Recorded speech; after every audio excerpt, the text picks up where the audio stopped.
This is Mario Andretti, and you are listening to Below the Yellow Line. Hello, everybody, and welcome back to the Below the Yellow Line podcast, presented as always by Wicked Mix and Wicked Minis. 3 more days for you guys to use this promo code if you want to.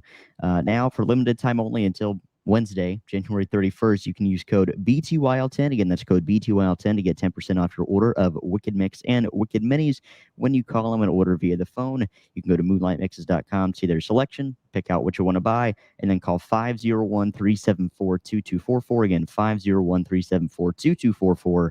Tell them about the Below the Line podcast and code BTYL10 to receive 10% off your order. Wicked Mix and Wicked Minis are a championship level of food, and it's appropriate that we mention championships when we have the most recent Truck Series champion on the War Wagon sitting across the virtual way from us, Mr. Rich Lushes. It takes a lot to win a championship in NASCAR, be the best over the course of 9 months. We're honored to have you in here, sir. You've not only done it once, but twice, both with Ben Rhodes in 2021 and 2023. Thank you for joining the show. How are you doing today? I'm doing great. Thanks for having me on. Absolutely. Great to hear from the minds inside the industry as we near, thankfully, the start of a new season for you guys here in just a few weeks down at Daytona. But I want to start not with the present, but with the very recent past. 2023 wasn't a cut and dry year for you. You start off the year as crew chief for Hailie Deegan. You move to Ben Rhodes in the late stages of the season. And, instead of just puttering around saying, okay, well, I got moved, the circumstances aren't great, you go out there and you don't just run well, you win the championship. What a season that was. Kind of take us through that whole playoff run, because, again, you didn't start the year with Ben. You'd worked with him before. You guys had some chemistry, but it was a weird circumstance, and you went out there and turned it into the best circumstance. What was that championship run like, not being with each other from the start of the year, kind of trying to figure things out, but obviously it worked out for you? Just kind of take us through the last few months, last few races of the 2023 season for you guys. Yeah, obviously, like you said, we have great chemistry, and we're really great friends too. So we've stayed in connection the whole year and worked together even behind the scenes a lot this season. And so when Duke came to me, we started talking about this back around Indy Live last year about how to get me and Ben back together for the championship push. And then it took a couple of weeks to get everything figured out and to make sure everybody was on board with it and figure out how what was going to be best for the company still.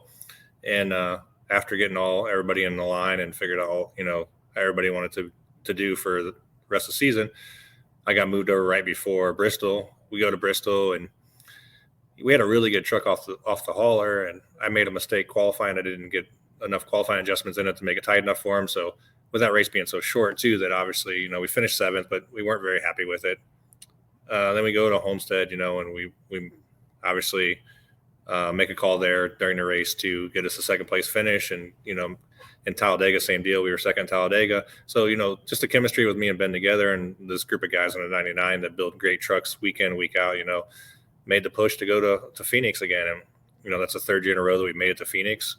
And all you got to do is have a shot when you get there, and luckily the situation played out to where we had a shot at the end. And here we are, 2023 champions.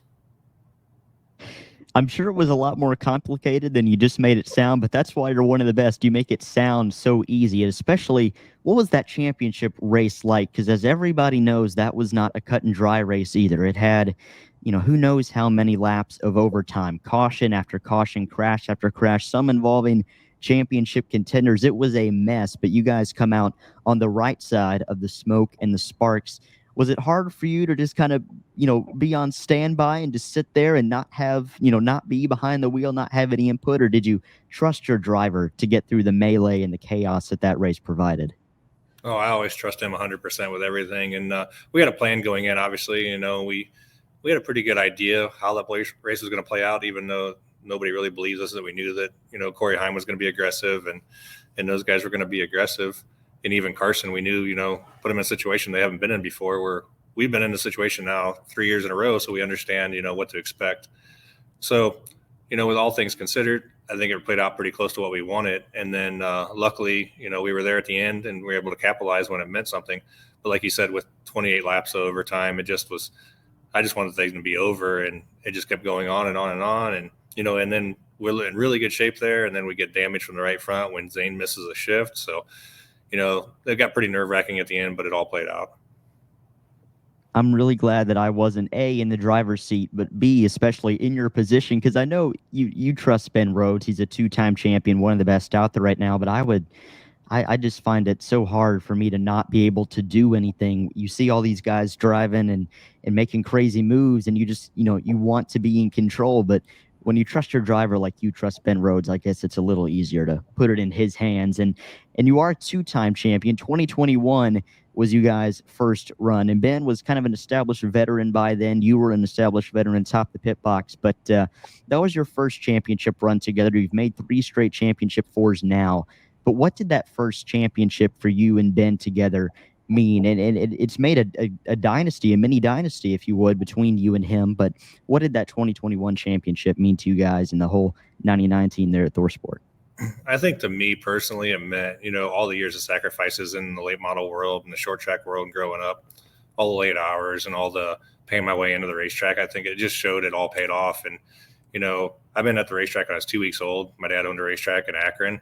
And so that's all I've ever known my whole life. So that whole life added up to that one moment. And have my brother there with us was pretty special too. And, it just all played out like it was supposed to. But it meant finally cementing myself in the legacy of NASCAR, and now having 2 means a lot too. And then, there's only the record right now is only 3. So hopefully we can tie that this year. Hey, why not? This year's looking to be a great year for you guys. Before I ask about 2024, though, I have to ask about the giant elephant in the room, and that is Ben Rhodes giving probably the 2 best press conferences, not just in the history of motorsports, but in the history of sports, period. Everybody loves the Allen Iverson press conference, the Jim Mora press conference, but Ben Rhodes is on a whole nother level. And, it's just so funny to me that you see a guy who's so serious. Drivers are always so serious. Once they put that helmet on, you're serious. Once you strap the headset on, is he the most eclectic guy you've ever been with as a crew chief driver pairing in terms of celebrations? I mean, he had you doing crazy things in victory lane you probably didn't imagine doing. I've never seen a driver that inebriated after a race. But he won the championship. I think he's allowed to do that. But what were those celebrations like? I can't tell which one was more exuberant. I think he was just as happy both times. What is it like, though, celebrating a championship with Ben Rhodes? Well, it's definitely something special, and it's something that nobody else celebrates like him. And, in 21, we didn't expect that. We weren't the favorite to win the championship by far. And then, so we celebrated pretty heavy in 21 also. But then in 23, I think it was just the deal. We had to figure out a way to top it in 21. And then also for the season that Ben went through and the season I went through, like, it just all let loose at one time. And, like you said, there's nobody else that celebrates like him. And I think, though, that people miss out on the fact that that's how he is. Like, get him away from the racetrack and me and him one-on-one or in a group or whatever. That's just how he is. And people finally get to see it when you add a little bit of alcohol. No, we're not sure on Ben's plans for his future, but if he ever goes up and wins the Daytona 500 or a Cup Series championship, I can't imagine the celebration he would have then. But not to look too far into the future, but we do have an immediate future to look for, and that is the 2024 season, which thankfully starts back up in now less than 3 weeks for you guys, Friday evening, February 16th. Can't wait to get the season started. I'm sure you can't wait to get the season started. Try to go chase another title with Ben. And you said in an article, I can't remember who that article was written by, but you said, we want to win more championships. Like you said, the record is 3. That's held by a teammate, Matt Craftsman. So that might be a little bit of awkwardness in the shop. But what are your expectations for this year? And do you think you guys can go get championship number 3 and not only do that, but make 4 championship 4s in a row, which would be an unprecedented mark as well? Yeah, I mean, it sounds a little cocky to sit here and say that, but yeah, without a doubt, I feel like we can do that. We have the team behind us that, these guys are some of the most skilled guys I've ever worked with in my life. So between those guys and the chemistry between Ben and myself, and Ben's in a league of his own right now, I feel like, and probably on top of his game more than ever. So I feel like we can win multiple races this year. And the goal right now is win multiple races, win a regular season championship, and then make it to Phoenix and have a shot at, title number 3. But like you said, more importantly, just being there 4 years in a row, which no one's ever done before.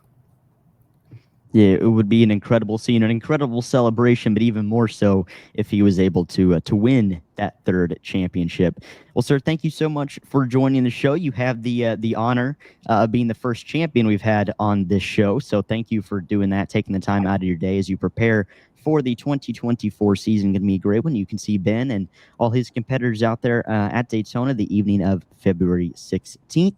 Thank you for joining the show, and best of luck to you and Ben and the whole Thor Sport team there for 2024 and beyond. I really appreciate you having me on. Let's do this again next year.